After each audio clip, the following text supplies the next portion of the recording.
Good afternoon, I should say, on this terrific Tuesday. What's going on, people out there? Hey, listen, real quick sidebar. Hey, I have a YouTube page. It's Troy Ramel Royal. Please go to my YouTube page. Check me out. Click on views. I need your help, fans. I need your help, friends. I need your help, family. Just click it on and view my videos from there. I need all the help and support I can get. Or you can do the same by going to facebook.com/chopping it up with Ramel. Just click on views. I appreciate that. But let's get right to it on this Tuesday afternoon. I appreciate you guys tuning in and giving me the support and the love. But let's get started. Listen, the power rankings came. First of all, what a Monday night performance by New England Patriots last night. I mean, I gotta say this, man. Tom Brady does he seems to, I mean, what can we say about this guy? He doesn't get old. He doesn't seem to get rattled.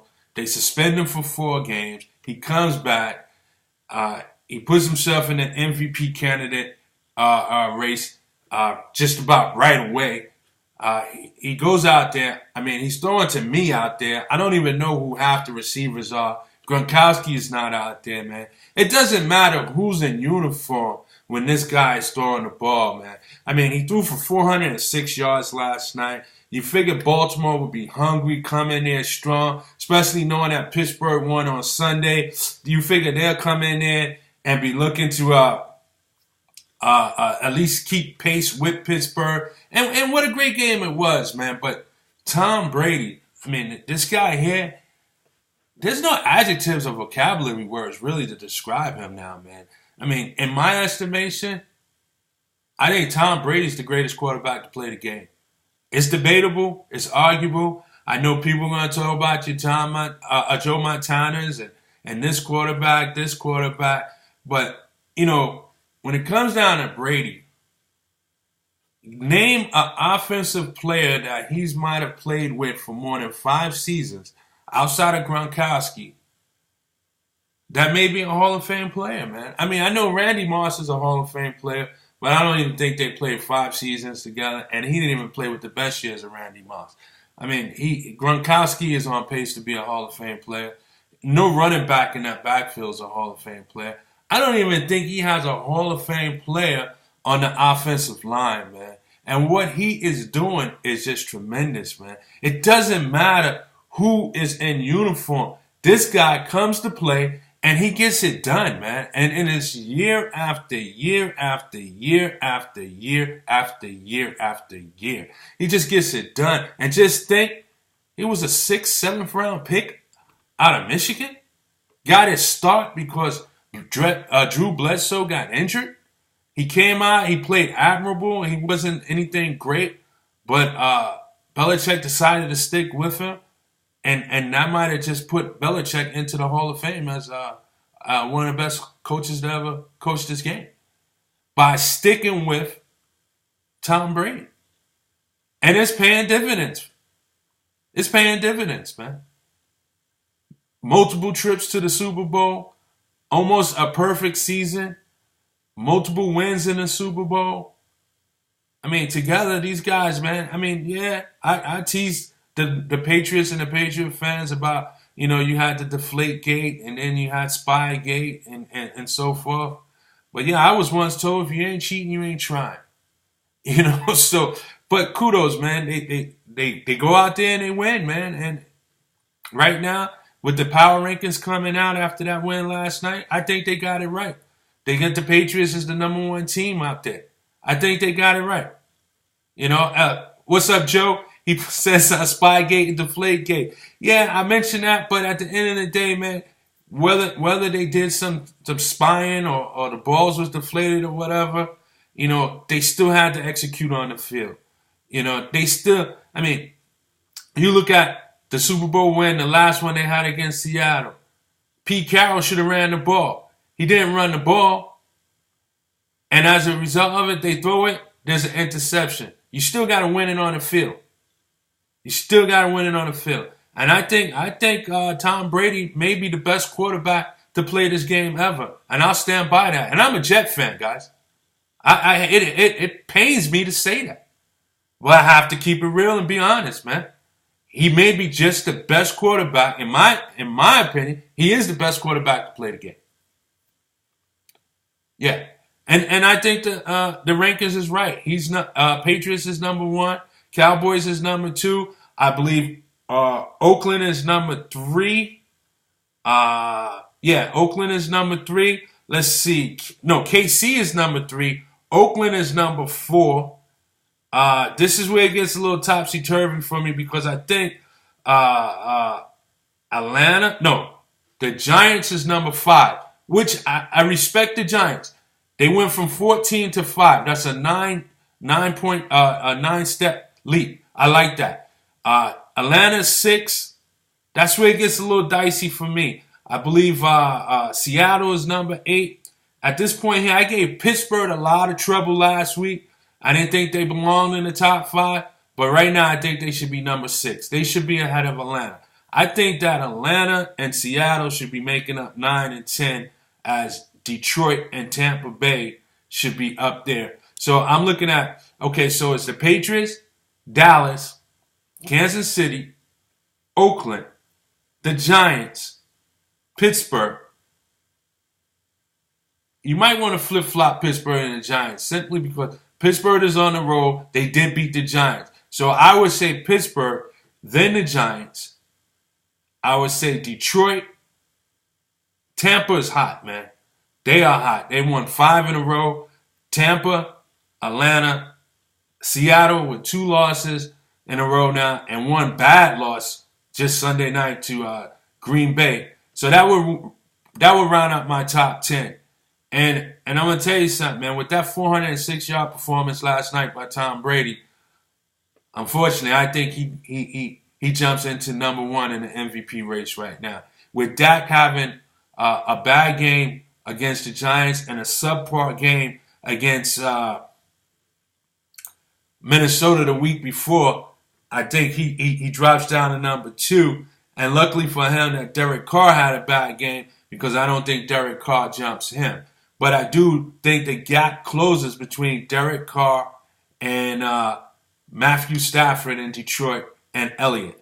You know, in that bad loss that they had, the Cowboys had against the Giants, Elliott did shine. He did do his thing, 5 yards, 100 yards, 100-yard game. So I look at my top 5 MVP candidates right now. Unfortunately, I'm going to have to go with Brady first, Dak second, Derek Carr third, and Matthew Stafford and Elliott right there. Probably I'll go with Elliott above Matthew Stafford, but that 3, 4, 5 is really close.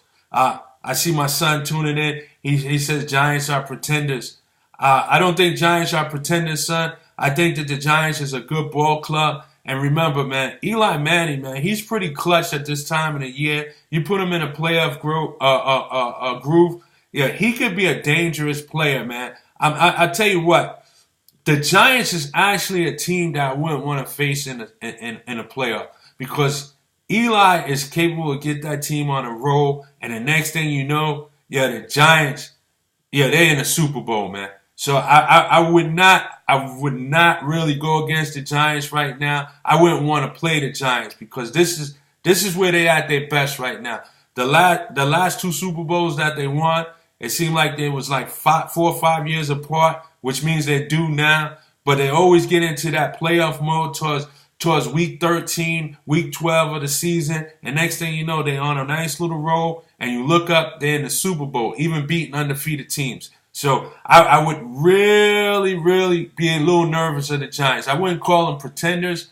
They got some players there. Odell Beckham, he showed his worth with that solo home run the other night. You know, he took a 6-yard slant. The next thing you know, it's 61 yards. And then a relief pitcher came in the 9th inning and shut the Cowboys down, going the rest of the way. I mean, that's just how it felt. So I wouldn't cancel out the Giants yet. I still think Dallas is the favorite coming out of that division, though. But I wouldn't want to play the Giants. But getting back to the rankings, I respect the fact that the Giants have stepped up quite a bit because, like I said, they were 14th last week. and now they got them 5. I think Pittsburgh should go ahead of them, but I clearly see them at the 6th spot. It's a dangerous team. But Detroit is also dangerous, and Tampa Bay. They're one of the hottest teams in football right now, along with the Miami Dolphins, who won 6 out of the last 7. So this playoff race is getting heated up in both divisions. Denver suffered a bad loss to Tennessee that kind of gave way for Miami. Baltimore losing last night might have hurt them in the wild card race as well as the division. So it should be interesting going further. Shout out to Jeannie. She's been, this is a young lady, man. We grew up together back in the days, man, in Ravenswood houses. Yeah, she's been following me from day one. Hey, I got a caller. Who's on the line? Who's on the line? Yeah, you're gonna have to turn your thing on down in the background. Yeah, I can hear you better. Who's on the line? This is G from Gainesville, the guru. Oh, Greg, what's happening? Greg, hold your thought for 1 second. I just wanted to give a shout out to Jeannie. Like I was saying, she's been following me through from day one. And she's one of the biggest Cowboy fans and supporter who comments on my posts. And she made a comment just now that she agreed with me that Dak is second right now. And what I respect about that is that, she's not being biased because she's a Dallas fan. She's calling it for what it is, man. I really appreciate that, Jenny. So keep tuning in and always feel free to comment, man. I respect what you're saying. And I still think Dallas, the Super Bowl is going to go through Dallas. And if they face the Giants in the playoffs, that would be interesting because it's tough for a team to beat a team 3 times in the same season. So I would probably go with Dallas on that one. All right? And the Patriots are looking good. They could be Super Bowlish, but I like Oakland out in AFC. But Greg, you on the line. What's your call? What's your comment? I just would like to thank Tom Brady and them for putting me in first place. You know what I mean? Them Pittsburgh Steelers. We're in first place now. So I just wanted to let all the haters know that right now. And we're going to keep marching. Honestly, I didn't like the way we played at Buffalo. I didn't like it. I didn't like the 3 interceptions. You understand? But I think we're on the right road, man. Well, you know me, man, and you probably heard me say this. An ugly win is better than a beautiful loss. I'll take it any day. You know what I mean? And the thing about Pittsburgh, whether it was a good-looking win or not, Greg, what you want is just for them to get on the road, man. I saw something in that Giants victory. The secondary started playing well. And like I told you, Buffalo wasn't going to roll over. Rex Ryan, he gets his kicks out of spoiling for other teams. If he can't do it, he's going to try to make sure you don't do it. So I'm going to say this, man. Good win by Pittsburgh. They're going in the right direction. The loss last night to Baltimore might have hurt them in the division as well as the wild card. So if Pittsburgh, with 3 games left, can just win 2 out of the last 3, if not all, they should be in a good driver's. They should be in the driver's seat. You know what I mean? I think our trap game is next week, man. We got Cincinnati. I don't like that game. Oh well, you know what? That's one of those games where you get a weaker or inferior opponent and they just try to stop you. Again, somewhat like I said about Rex, if they can't get in, they don't want you in. Hey, shout out to my man Mel. He said Pittsburgh for AFC. If I know my man Mel right, he's a huge Falcon fan. Hey, good win last week for the Falcons, Mel, this weekend. You know what I mean? So kudos to you and your team. But yeah, Greg, I like Pittsburgh's chances going forward for the division right now. And it looks like they're peaking in the right time. They could be a tough out going into that AFC. One thing, you got experience, man. And, Pittsburgh is a little bit like the Giants, man. When you compare the 2 teams, they got history for defense. They usually have a adequate running back. And one thing about both Eli and Roethlisberger, they've been clutch, man. They've been clutch throughout their career. They both got 2 Super Bowl wins, man. I mean, it could be a Pittsburgh Giants Super Bowl. I doubt it, but it could be. And that would be interesting. Hey, shout out to Jeannie. She says thank you. That's You're what welcome. I'm shooting for. That's what I'm shooting for. Yeah, yeah. Pittsburgh and the Giants. That would be interesting. I don't think that's ever occurred in history, but that would be interesting. But I think Oakland and Patriots have something to say about that, as well as the Cowboys. I think Seattle is a declining product. And I think Atlanta, if they could just get on track. Lately, they've been win one, lose one, win two, lose two. If they can just string out a few wins, man, they got San Francisco this coming week. Yeah, they got the offense to beat anybody. So I think Atlanta, it's going to come down to Cowboys, Atlanta, and the Giants in the NFC. And it's going to come down to Pittsburgh, New England, and Oakland. You cannot. I'm just not going to count Tampa Bay out like that, man. These guys is playing tough right now, man. Yeah, I agree what you're saying about Tampa Bay, and right now they could be a thorn in the Falcons' side. But I think that maybe they're gonna fall short because of the inexperience.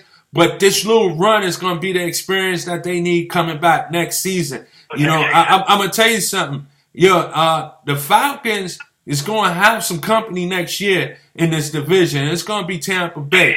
They're not officially out, but I think they'll fall short, Greg. I think they'll fall short. Okay. I think they'll fall short. We'll have their test next week because I think they got Dallas, right? Yeah, I think Tampa Bay. Yeah, they have Dallas on a Sunday night game. I think it is. Yeah, so that should be interesting, and it's in Dallas. Should be interesting. Yeah. Two young quarterbacks. Dak is gonna need a bounce back in the worst way because I'm sure Jerry Jones got Tony Romo warming up in the bullpen. I know he got him warming up. So Dak is going to need a bounce-back game. Like I said, he had a subpar game against Minnesota, and then he had one he would like to forget against the Giants this past Sunday. So look for Dak to bounce back, man. But NFL is heating up, man. It really is, man. It's heating up, man. I mean, it's far from being over. You know what I mean? There's a lot of teams left. There's a couple of teams that are dead right now. Matter of fact, Washington, we ain't talking about them. They had a quality win this past weekend, so they're still alive. So it's still some football games that need to be played. And Brett Favre seemed like, I said Brett Favre, you hear me?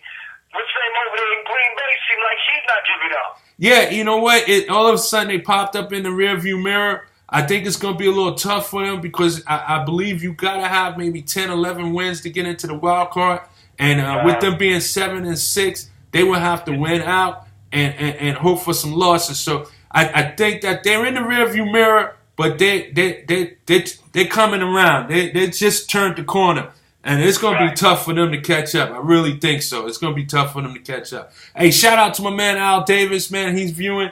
I know he's a big Falcon fan. Hey, Falcons better get it done, man. They got San Francisco, and then they close with New Orleans and Carolina. And you can rest assured, just like Atlanta went and gave Carolina that loss last season, at the end of the season, I'm sure Carolina will be looking to pay back. So they better stay sharp and stay focused. As my man Mel say, rise up.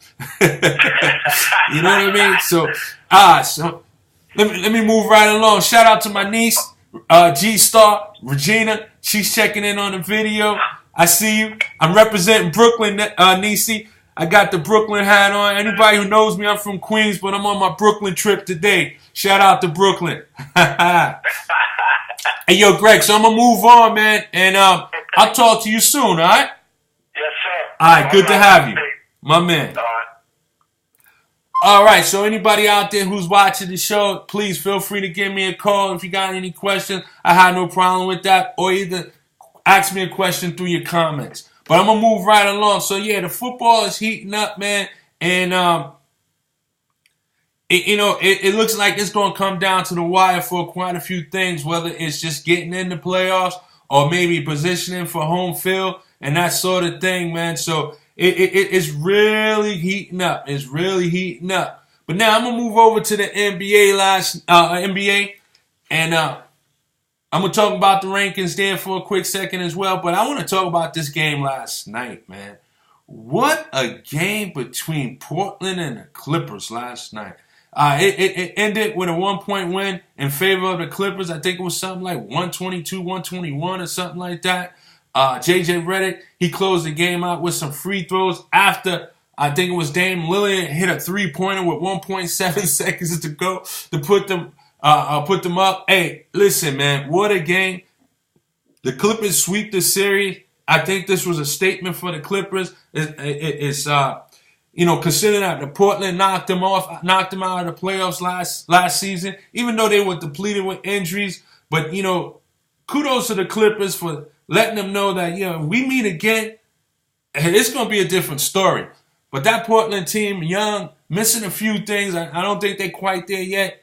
They were a handful for them. I don't think they're afraid of them. That's the problem, man. I just simply don't think they're afraid of them, man. And that was a good game last night.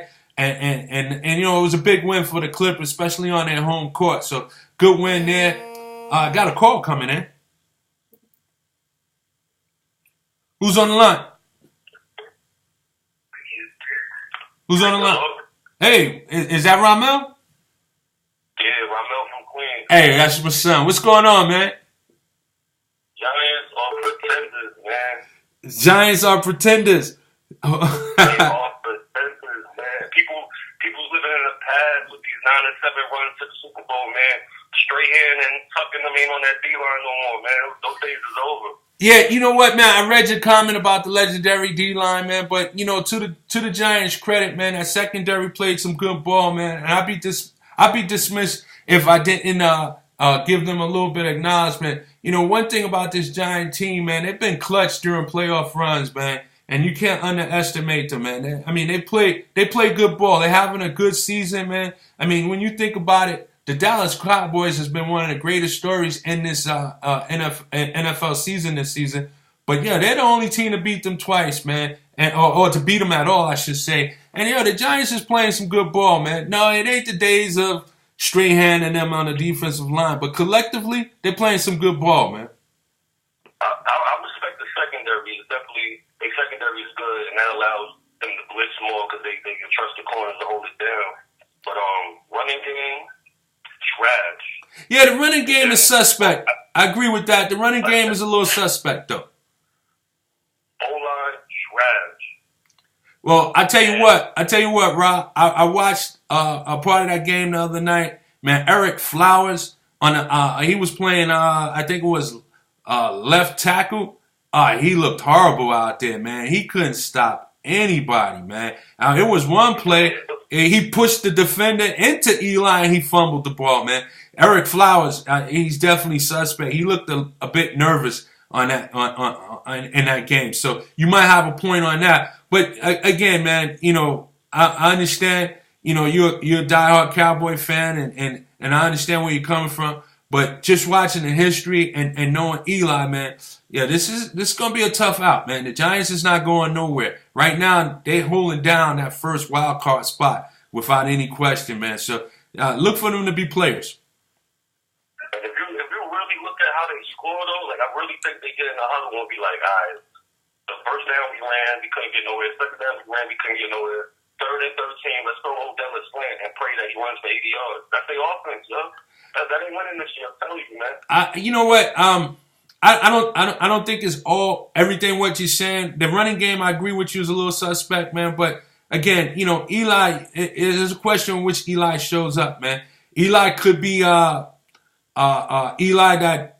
that's elite, or he could be Eli that you want to eliminate. You know what I mean? And the thing about it is that he's been very clutch. Hey, shout out to CC Thompson for tuning in on the video, and shout out to a cat that I went to high school with, Jonathan Thomas, man. Edison in the house. But yeah, thanks for tuning in.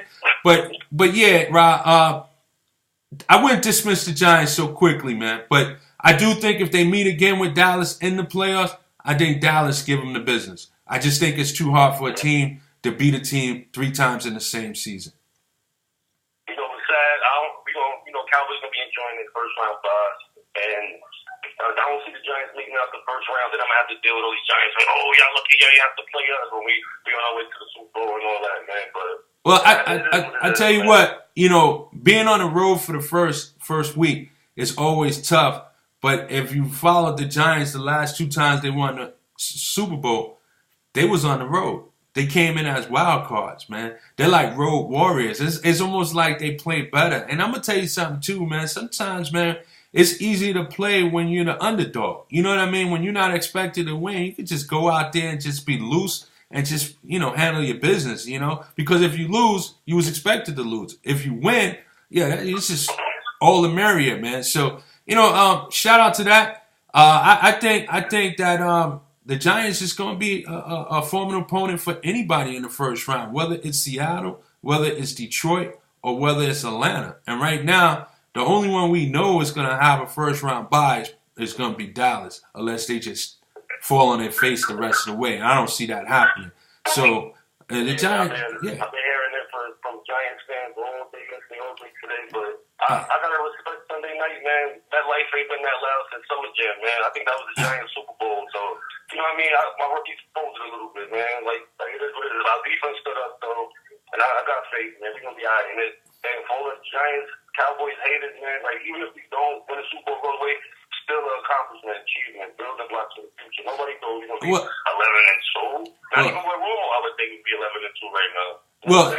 Here's the thing, man, and I agree with you, despite where Dallas finished, it's definitely a bright spot and a good look heading up, going into the future. You definitely got 2 rising stars and Dak and Elliott, you know what I mean? But when you come out with 11-game winning streak and possibly going to finish at 13-3 or either finish at 14-2, at that point there, you ain't looking for any losses. You want to go ahead and win that Super Bowl. You know what I mean? So right now, it's almost like anything short of the Super Bowl might be a failure. But in retrospect, the fact that you do have these young pieces, the offensive line is secure for years to come.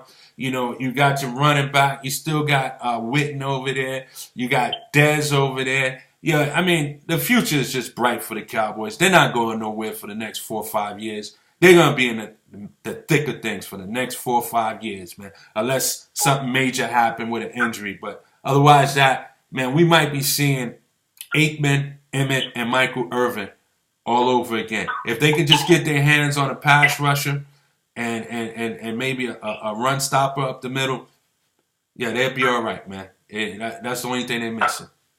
I ain't going to lie. I'm going to my man Dak and my man Elliott, but Dez don't get it together, make up for it in the playoffs this time, he could be in the Romo Packers next year, man. They don't got time for all that fumbling and all that. It's funny you said that, man.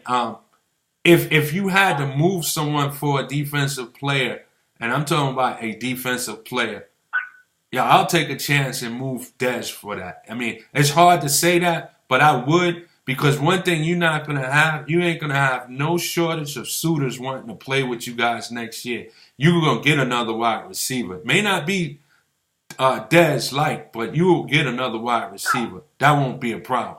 You know what I mean? But you just don't trade studs unless you're getting a stud back. You know what I mean? You don't move Dez for a draft pick. You got to get a stud back. Yeah, that's a cut. Yeah. Hey, I was about ready to touch on the NBA, man, and I was talking about the Clippers last night and a big win, man. I was on board with the Lakers and Luke Walton, man, but some injuries that hit them, and they had just lost 7 in a row. They lost a tough game last night to Sacramento. They probably got the 6-man candidate of the year, Lou Williams, man. I mean, he's leading all scorers on the Lakers at 19 points a game.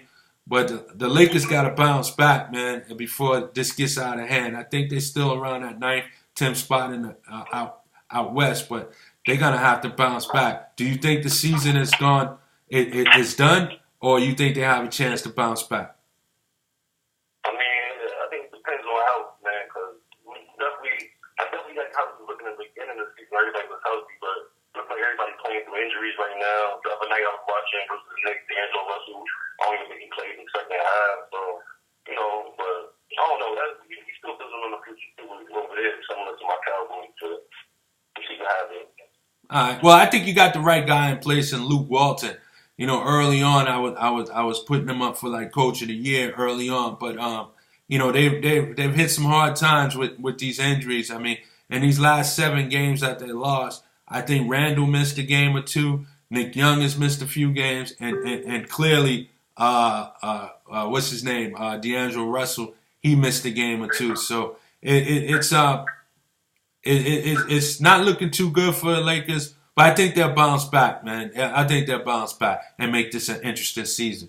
They're definitely, clearly, I think they'll win 35 to 40 games. Somehow we got the injury bug. Even Calderon got hurt. What's going on?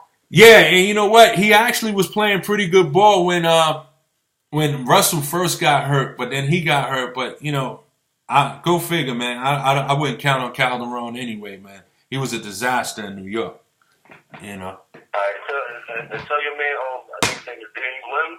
Uh-huh. Be requesting him. We're going to talk. We're going to Cowboys and the Giants and the players. We're going to talk, man. All right, I'll let him know. All right, son. I'll talk to you soon. All right, man. Love you, man. Be good, man. So yeah, that was my son. He called in to chop it up. So I missed the phone call talking to him. So let me see if I can get my man Lorenzo back on the phone, because I think he called in. I know he want to say something about the Washington Redskins, so I'll try to get him on the phone. But in the meantime, yeah, the NBA, the power rankings came out, and they showed a little love for my Knicks. That's 2 weeks in a row that they've gone up, man. So I got to respect that. They got them at number 12. But here's the cool thing about the Knicks. They're currently sitting in the 3rd place in the East. Go figure. Go figure. Go figure. So I like where they're going. I like where they're headed. Hey, Lorenzo, I was on the phone with my son. When you called, he was on the air, so I wanted to get back to you. So, Lorenzo, you're a first-time caller. Wait a minute. I'm live? We live right now? Yeah, you live right now, man. You live right now. Hey, tell the viewers where you from, man. South Carolina, man. South Carolina. Okay. So, I'm a Redskins fan, and that's what I wanted to talk about. Oh, the Redskins. Okay, what's your comment on the Redskins? Well, I want to know your view on it. What's going on? We got some pretty good games the last 3 games of the season. I see them as all winnable. We got the Carolina Panthers, and Norman's going to show out in that game. I get a couple of picks. Okay. The Panthers have been playing all right, but I'm not worried about them right now. Okay. The game I'm most worried about is definitely the last one, and I'm feeling like it may be a win to go home for us, and it's against the Giants. Sometimes I feel like when they set up these schedules, they know what's going to happen, man, because this last game right here is going to be huge, and I think we're going to win it, but I don't know. At the same time, that defense, we got a suspect. It depends on who shows up that game. I ain't even worried for Chicago, though. All right. So you got Chicago, Carolina, and the Giants. Yep. Okay. Now, just from quick thought, easily 2 victories, maybe a 3rd victory. All right? Yeah. My thing is this. You got that tie on your record this season. I'm not sure if that's going to help you or hurt you. All right? You got some teams that's playing well. The Giants is already in. I think they solidified. Hey, yo, peace to my cousin Doc Kim, man. He's tuning in on the video. Hey, one love, Doc. You got the Giants already pretty much solidified that one spot. You got Tampa Bay that's competing for a wild card, and then you got yourselves. And now all of a sudden, Green Bay has gotten into the rear view mirror. It may come. We beat Green Bay, so if it comes down to some kind of tiebreaker, we'll win that one because we already beat Green Bay. And that's a good thing for you. But I do want to say this though, man. What's up? That Giant game could either be the difference maker, because right now the Giants is playing ball, man. They may not lose. They might win out. I mean, I've seen this before with the Giants. I've seen this before. They got some tough games coming up too now. I mean, actually, I'm not even thinking about the Giants. My bad. I'm thinking about the Bucks. I mean, they got some games that could be questionable for them going down the stretch. I'm really kind of relying on them. You know what I'm saying? To nut up so we can slide back in and take our spot back. Yeah, Tampa got some tough games too, because I think they got New Orleans again.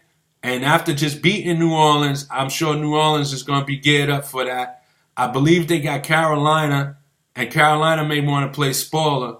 but also they got Dallas, and they got Dallas. You know, so and right now they're on a 5-game winning streak, man. So listen, they could be due for a loss, or they could just win out, man. You know, and you know how momentum sometimes can outweigh talent, man. So it could be a tough one. I just say to you and your Redskins, just win out, man. Just win out, man. Just win out. I know, that's what it is, but still. All right, back on to the Super Bowl, the most important game. Where do you think the championship's going to go, the AFC or the NFC? Wow, you know what, man? Wow, that's a good question, man. And because I don't see no clear favorite. You know, normally I would say Brady but right now he don't have Gronk. You know what I mean? But Brady don't need anybody. He can throw to you and me, and he'd be fine. All right, Pittsburgh, they're missing on defense, but they're getting it together right now. I like Oakland as a young team, but they give up too many points. You know what I mean? And Dallas, I think Dallas, I would put Dallas as the favorite, really, because their running game could take off, you know, keep other teams, offensive teams, you know, off the field. With that, they usually win the time of possession. I would put them as the favorite, especially if. Here's my thing with Dallas, man. I mean, I will say that they're a good team. I'm not taking that away from them, even though I hate them, like I loathe them. But they are a good team.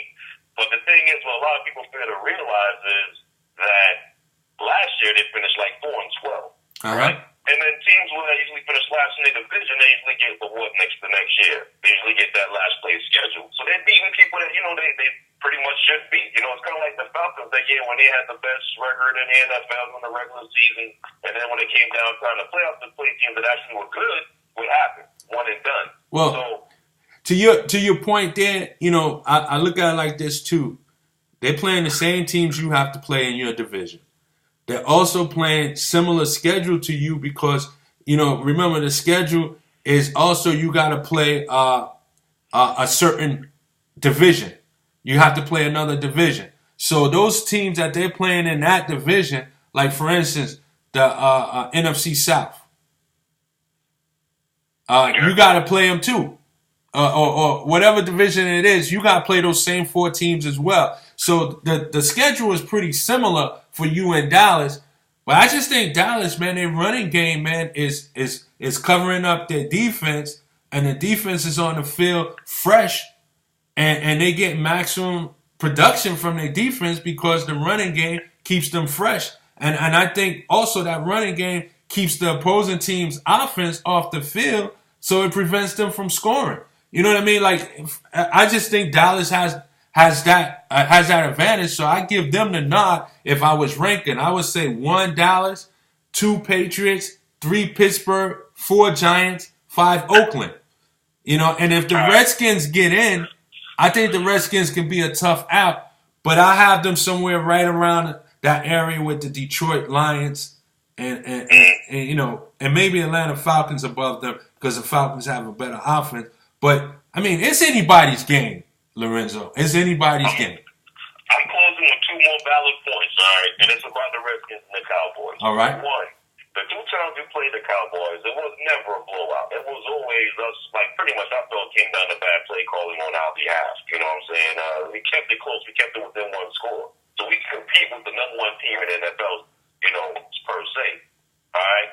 And 2, we beat somebody they never beat yet. We already whooped the Giants. You know what I'm saying? So we already got that. So if we can beat the Giants, I'm pretty damn sure we can beat the Cowboys too. Well, I really want another piece at them in the playoffs. Well, I'll say this, Lorenzo. Cowboys got you twice this year, right? Yeah, they did. Yeah, I think it's hard for a team to beat another team 3 times in the same season. That's why I don't think the Giants want to see the Cowboys again. But if you guys get to face the Cowboys again, I think it's going to be a tough game for the Cowboys. The only thing they're going to have going for them is that they're at home, you know. But it's going to be a tough out because it's clearly hard to beat a team 3 times. But I still give the Cowboys the favorite out in the NFC, man. But your points is valid, man. And I appreciate you calling up, man. Hope to hear from you again. Man. All right, yo, take care, Lorenzo. Thanks for chopping it up with Ramel. No problem. So there you go, man. First time caller Lorenzo talking about the Washington Redskins. hey, they're not out of it yet. They're not out of it yet. They just got to have a little help along the way. But now going back to the NBA, yeah, so they got my Knicks at number 12, man. I'm appreciating the love. They see that they're gelling and they're beginning to grow. And I'm going to tell you something, man. I think the Knicks might be on to something this year. You know, I mean, I really do. They still got time to grow, but they're getting it together, man. So I'm a little happy to see where they're going. But what I want to do is take this time out before I close. I just want to give out my quarterly awards in the NBA, man. And I'm going to start off with MVP, and I'm going to work my way down. And some of them you might have to walk with me on. Listen, MVP right now is clearly, man. I mean, you could toss it up between Westbrook and Harden if you want, but it's Westbrook's, man. What he's doing with this offensive challenge team, man, he lose a top 5 player in the game, top 3 player in the game, whatever you want to put him in a Kevin Durant, and he has these guys playing ball the way they're playing. Man, it's sensational, man. And we've gotten on him about him passing or doing too much, this and that. You know, he's not passing it to leading scorers. He's passing it to guys who are offensively challenged. But when he's passing them the ball, he's putting them in a position where the shot is easier. That's what makes his assist great to me. Is the fact that it is an easy shot when he dishes it off, man. Tremendous job he's doing. Clearly my favorite for MVP. All right. Rookie of the year. I mean, easily you could say Joel Embiid out in for the East. And I'm going to go with Jamal Murray out in the West. I think that he's doing a sensational job. He's averaging about 10 points a game. And Joel Embiid, he's, you know, the only knock on him is that he's not playing every game. But when he's out there, he's a factor. So those are my Rookie of the Year candidates. My Defensive Player of the Year is clearly Draymond Green. You say what you want about him. He might be a knucklehead or whatever the case is. But, yo, he stepped back and said, I got shooters. Let them do that. I'll just defend. Most of the time, he's guarding a person. He's undersized. And he's just making it tough on everybody, man. I'm going to have to go with him. He's leading the team in rebounding. I'll go with him as Defensive Player of the Year. All right? Now, to my 6th man of the year, Lou Williams, man.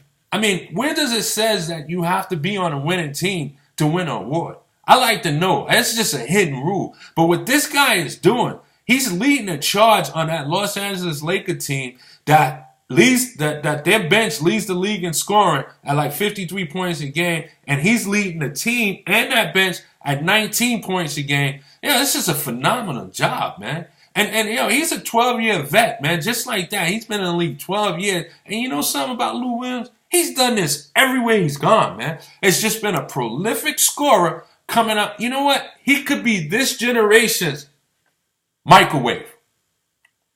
Because when he gets in, he's hot from the start. And I'm going to tell you something. There's a bunch of teams that's in the playoffs would love to get their hands on Lou Williams right now. I tell you what, if I'm the Knicks, I'll give up possibly a second-round pick or 2 second-round picks. You know, he might be worth a first-round pick, to be honest with you.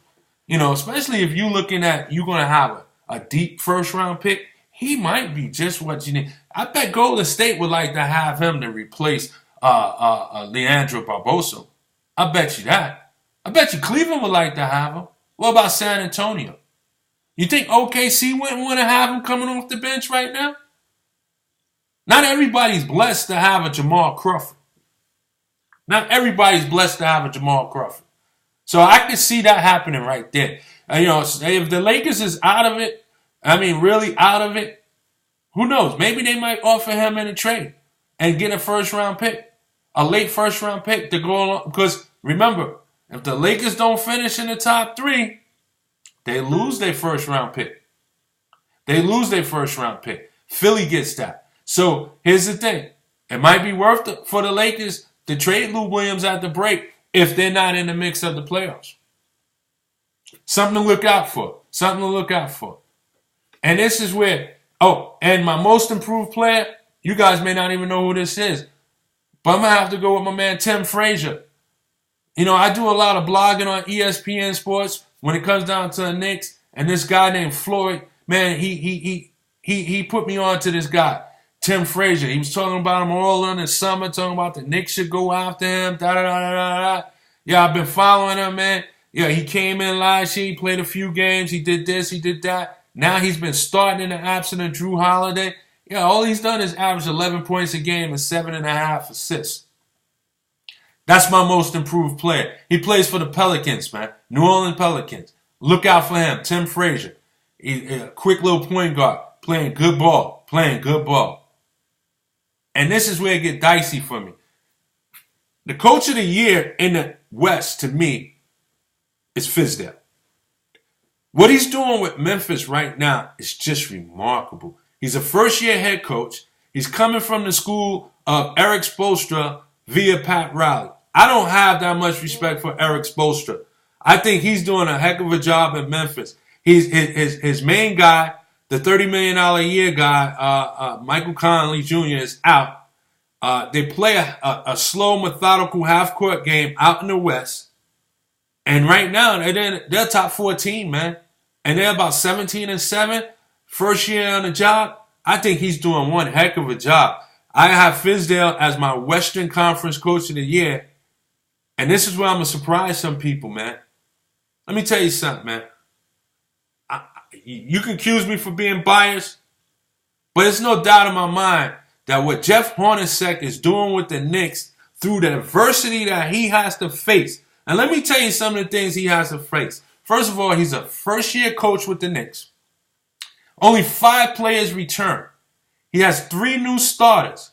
Of his bench players, 2 are new, and they're major role players in Brandon Jennings and Justin Holiday.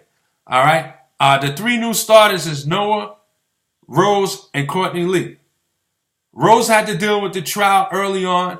He's missed 2 games. Noah's been in and out of the lineup. Okay?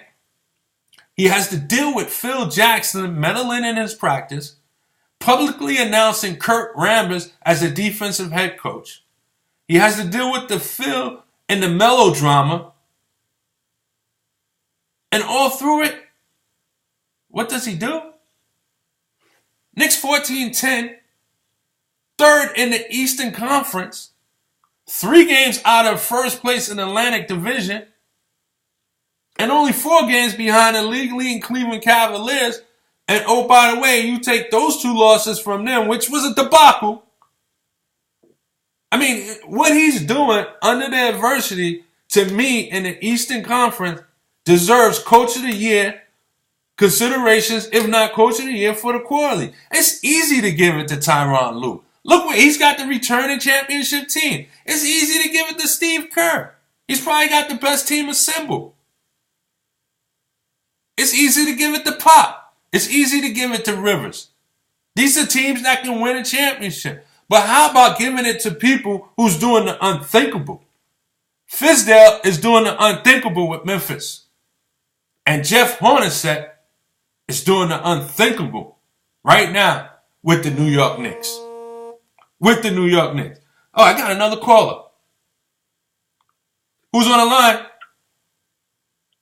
this is Ken Law. Ken Law, where you from? Tell me where you from. Yeah, I'm from everywhere, but I currently reside in Birmingham.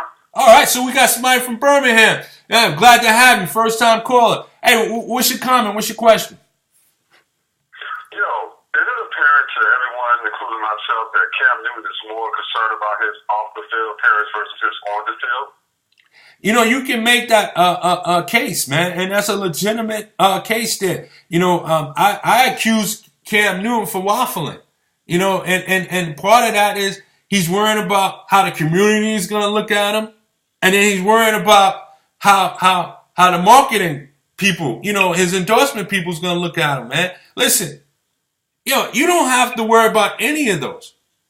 Just do one thing and stick with it, man. And I think it affected his season this year. And that's when.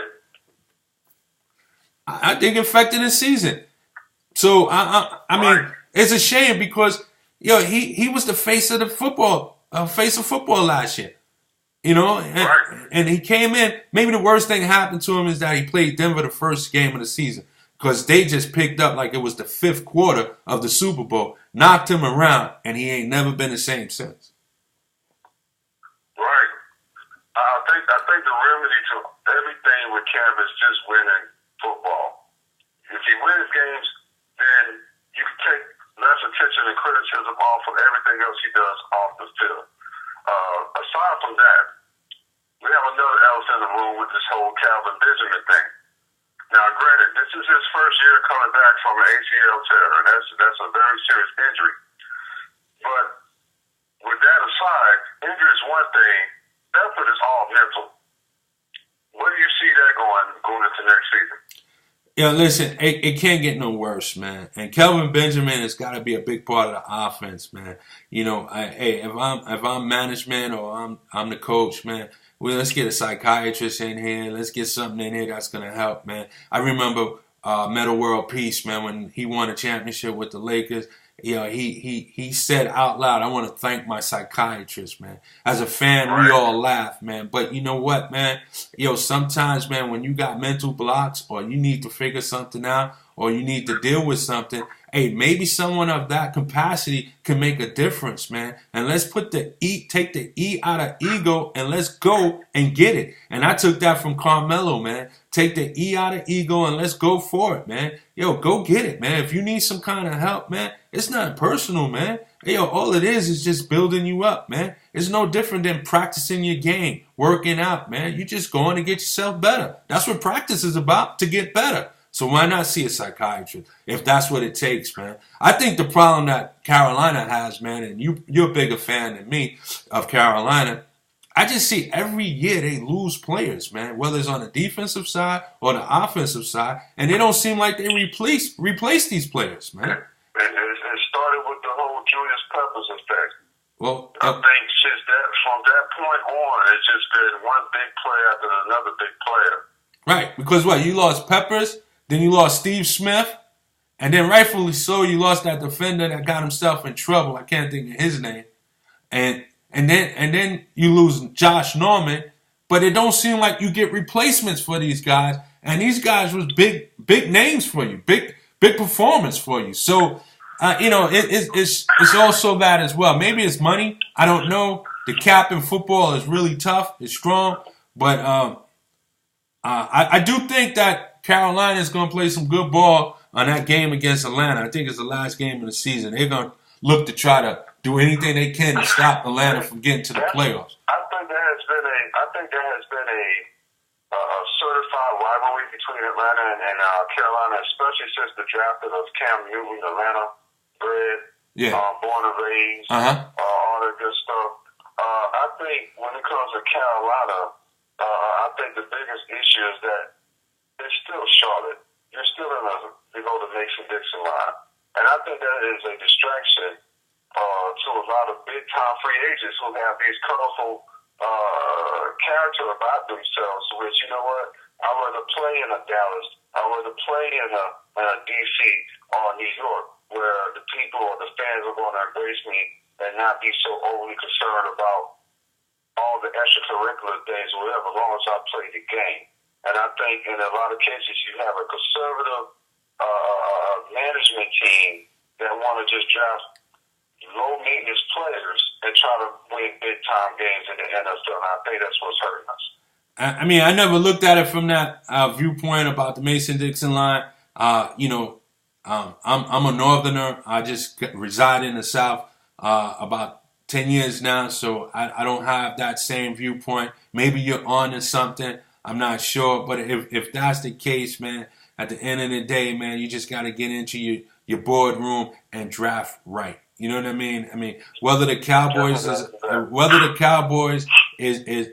a pretty name or a pretty city or whatever, or has a history, at the end of the day, they found Dak in the 4th round. You know what I'm saying? So at the end of the day, you gotta have that eye for the talent, man, and just draft right. If you can't bring free agents here, then you gotta draft right. Well, with Jerry Jones, you can say, well, he builds his brand where he can take them higher risk, but he's just going to go for the best talent. He's not going to be conservative when it comes to these free agents and these high-risk factors of these kids coming straight out of college. Take Gregory, for example, was a top 5 pick, get caught with a possession charge he's still taking a chance on. Look at Hardy, look at Irvin, look at a Yeah. lot of the players who Yeah. end up turning the franchise around. Yeah, yeah. I mean, he wants to win. And the thing is this, at the same time, he's giving guys second chance opportunities, man. And with that, you know, whether winning is his first motive or not, you know, the fact that, you know, he wants to win and he's helping others by giving them a second chance, man. He looks like a phenomenal owner to me. You know, his only downfall to me is his love affair to Tony Romo that might get in the way of the growth of Dak. But I think he's a smarter businessman than we give him credit for, because I doubt if he'd do that. But I'll be the first to say, after this last performance by Dak, I do think Tony Romo is in the bullpen warming up. I think he is, you know. You're right. Let's switch to the NBA real quick if you got a minute. Yeah, I got a minute, man. All right. Is it time for us to seriously take a look and pass the torch from the MJ to LeBron James? Well, here's the thing, man. You know, LeBron is the guy right now. But MJ is so relevant, man, that it's hard not to mention MJ. And here's the reason why. See, when MJ came along, there was nobody as relevant in the game like MJ is today when he was playing. Sure, you had the Jabbars, you heard about the Wills, there was Magic, there was Bird.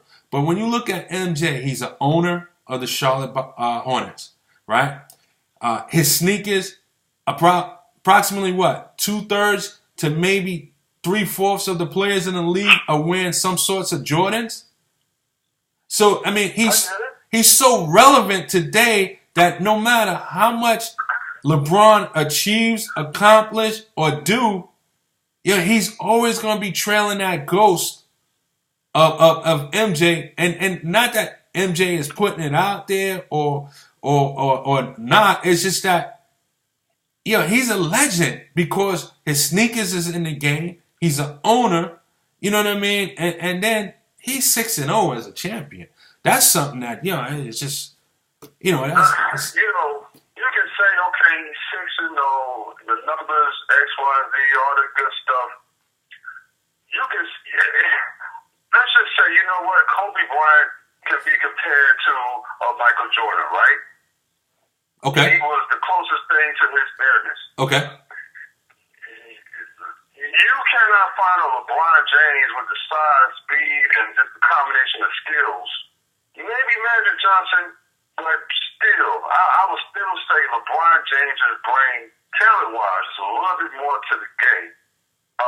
Magic Johnson, I think, has been blessed to have a phenomenal franchise that he's been able to play along with, not to mention the #1 all-time scorer in the history of the game. So I think that's part of why Magic has been successful the way he has been successful. Not to take anything away from what he can do individually. But LeBron is only, 30? Jordan's 50 years old now. Jordan is a billionaire, right? LeBron's age 20 years from now. I will argue to say that he will be a billionaire 20 years from now. His name is a brand. People are paying $200+ for his shoe. His shoe is everywhere. His apparel, everything he does, he has a number of different endorsements, and thus far had a scandal-free career, other than the big decision. But for the most part, you gotta have LeBron in everything you do. Ever since he's been in the league, I mean, from high school and up, he's been a name to reckon with. I think it's kind of started. You gotta look at it. Okay, when do we pass the torch from Jordan? If there was anybody else to pass the torch from, maybe Kobe Bryant, but still, you gotta argue. LeBron brings a big argument. Yeah, I tell you what, man. You know, when it's all said and done, LeBron is definitely going to be among the top players that ever played a game, whether that's top 10 or top 5. Coming in as a high school youngster gives him an extra 3 years, maybe 4 on everybody else. And he's definitely going to have the numbers. I just recently saw he's the only player to have, I think it's 23,000 points, 24,000 points, 7,000 rebounds, 7,000 assists. When it's all said and done, he might have 30,000 points, 10,000 rebounds, 10,000 assists. You know, yeah, it's phenomenal. Everything about LeBron is going to be phenomenal when it's all said and done. And I'm going to tell you, off the court, he's probably even more phenomenal. But here's the thing about LeBron that's, to me, in my mind, haunts him, and probably to a lot of the pundits, especially the old school pundits, is that LeBron stacked the deck. And these other players, they just played with whatever was dealt to them. You know, the fact that he helped put together the dream team down in Miami, the Big Three. Then when he returned, he forced the trade for Kevin Love. You know, Jordan, he played with whoever came. You know what I mean? And yeah, Kobe Bryant, the same thing. Yeah, Kobe Bryant, the same thing. He played with whoever played. You know, when you look at a player like Kevin Durant, and I'm sorry, I have to go there, man. Yo, I don't bear witness to if I can't beat you, I'm going to join you, man. I mean, yo, he should never be in Golden State. But I asked this question. If LeBron didn't go to Miami for that Big Three, does Kevin Durant go to Golden State to join this Big Three? Probably not. You know what I mean? And then people want to look at the Boston Celtics when Kevin Garnett and Ray Allen got there. Listen, they didn't sign as free agents. They were traded there. They was traded. Danny Ainge pulled off Heights. But you know they had the no trade clause on both their contracts. But here's the thing. Trade to a certain team, they could structure it that way. Here's the thing. They weren't going to be traded unless they wanted to go there. Here's the thing. It wasn't like Ray Allen and Kevin Garnett got together and said, hey, let's agree to trades to Boston. It didn't happen like that. Remember this. Debatable. Doc Rivers was on his way of being fired in Boston. And then Danny Ainge contacted an old buddy by the name of Kevin McHale, who was running Minnesota, that he offered Al Jefferson and some other youngsters and a draft pick for Kevin Garnett. Garnett's not going nowhere in Minnesota. He says, yeah, I'll go there. I mean, again, it wasn't like Garnett, Pierce, and Ray Allen came out in the same draft class and been buddies for the last 15, 20 years. You know what I mean? That's a different scenario. They got traded there. They got traded there. So with that said, that's a little different than cats. And then word comes out later that it wasn't supposed to be Bosh. It was supposed to be Carmelo. So this was premeditated. You see what I'm saying? So that's clearly different than the trio getting together in Boston. And I think because of stuff like that, that's what haunts LeBron. You know, and Michael Jordan, you know, he played with anybody and got the best out of everybody. You know what I mean? Kobe Bryant. It's a different market. It was a different setup, though. It's a different setup. Yeah, I agree. But do you think today in this setup, Magic would agree to play with Bird or Jordan would agree to play with Isaiah? That could be argumentative. Nah, I don't think so. That's not going to evolve. That's going to be a couple of days. I don't think so. You got the AAU, you got the president of the AAU tournaments now that are more prevalent, they're more dominant now than they ever been. I get that. I get that. The NBA now, I get that. Has been playing together since they was 10 years old. I get that, man. I get that. They're more familiar with one another at a younger age. Social media keeps everybody together. I get that. But I don't think so. I don't think so, though. And I get what you're saying, Ken Law. I don't dismiss what you're saying. I don't doubt what you're saying. I just don't think it would happen. You know, I think that these guys was more about being competitive and wanting to beat you. They're not about, you know, betting that two big dogs will beat a little dog. You know what I mean? They're not about that. They're about, you know, lacing them up and playing with who's with them and who's in front of them. And not today, man. Not today. And I'm going to tell you what started it all to me. And you have to walk with me. It started way back when we had assembled the first dream team to compete overseas because overseas was bringing in men. And we wanted to bring in our men. And ever since then, we've been trying to duplicate a dream team. Whether it was Dream Team 1, Dream Team 2, to the point where now guys is being buddy-buddy and want to play with one another. And with no hard fouls in the league, there's no rivals. No one to say, I hate playing this person, hate playing this team. Right. You know what I'm saying? So now, I mean, think about this. Just this last summer in the Olympics, you had Draymond Green, you had Klay Thompson, you had Durant, and you also had Kyrie Irving all on the same team. You think they can really have a rivalry with Kyrie Irving? Do you think that if one of them knocks him down in the game, they're going to step over him? Or do you think they're going to help him up? They probably helped him up. They probably was hanging out together, drinking and carrying on, partying. So they buddies. I mean, that didn't happen before. So that's to me, that's my knock on LeBron. And when you want to compare him to some of the legends, I listen to him complain about the back-to-back games. Man, these guys, they fly on charter planes. They fly with masseuses. They got people giving them massages. They got nutritionists on board. Yeah, they're playing in some of the best sneakers. These guys of yesteryear were wearing Chuck Taylor Converses. They were traveling on public trains, Amtrak, buses, regular commercial flights. Man, and they talking about too much back to back. I don't want to hear that stuff, man. You know what I mean? I think that we've succumbed to the diva and to the brands of these players and have letting them become bigger than the sport, and that's sad. That's really sad. This is where I disagree a little bit with Ramel in regards to that. Now, hear me out. I understand there's some Laker fans in this conversation, but you remember when the Lakers had Blair Rice, Isaiah Ryder, Gary Payton, Karl Malone. You know, they had Sabonis. They had, I mean, you can name almost all of our favorite players from the mid to late 90s, all the way through the early 2000s. And it's like the Lakers would be like 10, 12 deep. Robert Horry, Fox. I mean, you know, even Ron Hopper. A lot of these guys some of these guys are Hall of Famers. Some of these guys are championship pedigree style players. And not to mention, one of the best coaches that they've ever coached the game is Phil Jackson. Listen. Granted, you have to talent of Shaquille and Kobe there, but look at it. A lot of these LeBron James and Kevin Durant and stuff like that, they looked at those teams and they're like, you know, I think that's how this team was played. To where, you know what?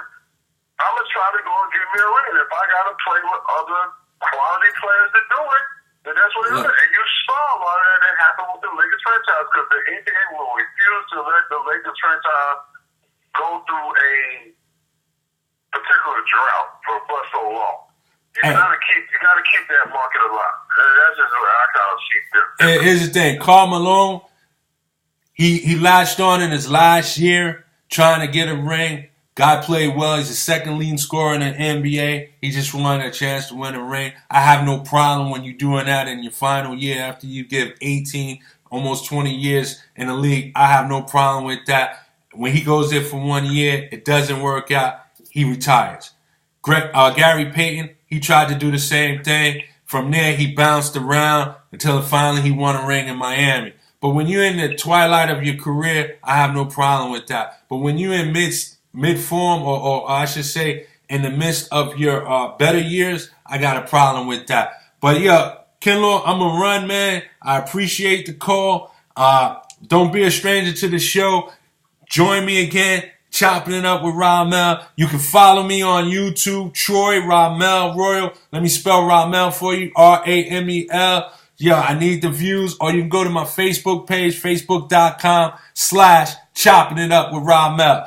Hey, I want to thank all my guests out there that called up, from Greg, Kinlaw, my son, Lorenzo. I appreciate it all. I want to thank those who viewed in, that liked it. I want to thank those who made comments. My man Joe McDouzian, he's out there in the UK. To my little brother Fred, yo, I appreciate you. I know you're a Giants fan, so I know you're excited. To a new guy I haven't formally met, but he's been checking me out, Jay Madoff. So I appreciate you tuning in. And as I gave love to Jeannie, man, like I said, she's been following me day one. You know, I appreciate her. And to my man Mel, man, he tuned in. I appreciate you too, man. So again, follow me and keep watching me, man. I'm doing this for fun. I'm loving it, but I'm also doing it for you guys, man. Once again, man, peace and blessings. I see you guys at 24. This is Ramel with Chopping It Up with Ramel. No notes, straight from the throat. Let me take us out.